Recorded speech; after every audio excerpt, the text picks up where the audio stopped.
சாதுரியமாக கையாண்ட மோடி, எரிபொருளில் எந்த சிக்கலும் இல்லை. எக்ஸஸ் டாக்ஸ் அதிரடி குறைப்பு. உலகளவில் எரிபொருள் விலை வேகமாக உயர்ந்து வரும் இந்த சூழ்நிலையில் இந்தியாவில் பொதுமக்களுக்கு கூடுதல் சுமை ஏற்படாமல் பாதுகாக்கும் நோக்கில் மத்திய பாஜக அரசு முக்கியமான மற்றும் தீர்மானமான நடவடிக்கையை எடுத்துள்ளது. அதன்படி பெட்ரோலுக்கு விதிக்கப்பட்டிருந்த எக்சைஸ் வரி லிட்டருக்கு 13 ரூபாயில் இருந்து 3 ரூபாயாக குறைக்கப்பட்டுள்ளது. அதேபோல டீசலுக்கு விதிக்கப்பட்டிருந்த 10 ரூபாய் எக்ஸஸ் வரி முழுமையாக நீக்கப்பட்டுள்ளது. இந்த நடவடிக்கை நேரடியாக பொதுமக்களுக்கு நிவாரணம் அளிக்கும் வகையில் அமைந்துள்ளதாக கூறப்படுகிறது. இந்த நிலையில் மேற்காசிய பிராந்தியத்தில் அதிகரித்து வரும் அரசியல் பதற்றம் மற்றும் போர் சூழ்நிலை காரணமாக சர்வதேச சந்தையில் கச்சா எண்ணெய் விலை மிக வேகமாக உயர்ந்துள்ளது.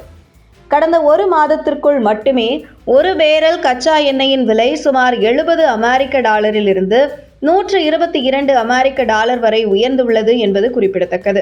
இந்த திடீர் விலை உயர்வு உலக நாடுகள் பலவற்றிலும் நேரடி தாக்கத்தை ஏற்படுத்தியுள்ளது. குறிப்பாக தென்கிழக்கு ஆசிய நாடுகளில் 30 முதல் 50% வரை எரிபொருள் விலை உயர்ந்துள்ளது குறிப்பிடத்தக்கது.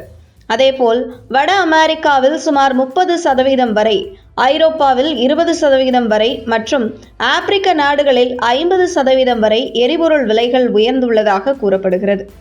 ஆனால் இந்த உலகளாவிய விலை உயர்வு சூழ்நிலையிலும் இந்தியாவில் பொதுமக்களுக்கு நேரடியாக அதன் தாக்கம் ஏற்படாதவாறு மத்திய பாஜக அரசு நடவடிக்கை எடுத்துள்ளது என்பது குறிப்பிடத்தக்கது.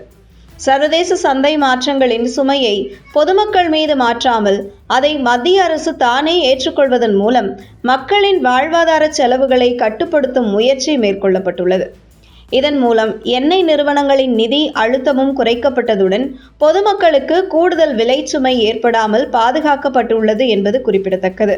மேலும் நாட்டில் எரிபொருள் கிடைப்பதில் எந்தவித குறையும் ஏற்படாதவாறு முன்னெச்சரிக்கை நடவடிக்கைகளும் மேற்கொள்ளப்பட்டுள்ளன.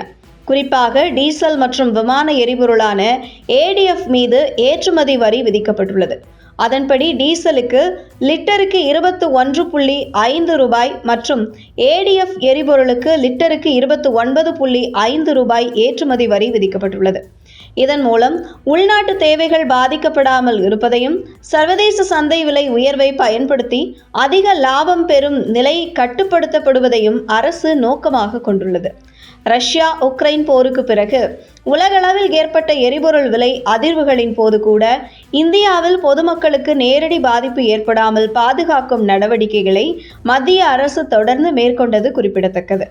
இதே அணுகுமுறையை தற்போது ஏற்பட்டுள்ள மேற்காசிய பதற்ற சூழ்நிலையிலும் அரசு தொடர்ந்து கடைபிடித்து வருகிறது. இந்த நடவடிக்கைகள் மூலம் வரும் நாட்களிலும் பொதுமக்களுக்கு எரிபொருள் விலை தொடர்பான கூடுதல் சுமை ஏற்படாமல் இருக்கும் என்ற நம்பிக்கை உருவாகியுள்ளது.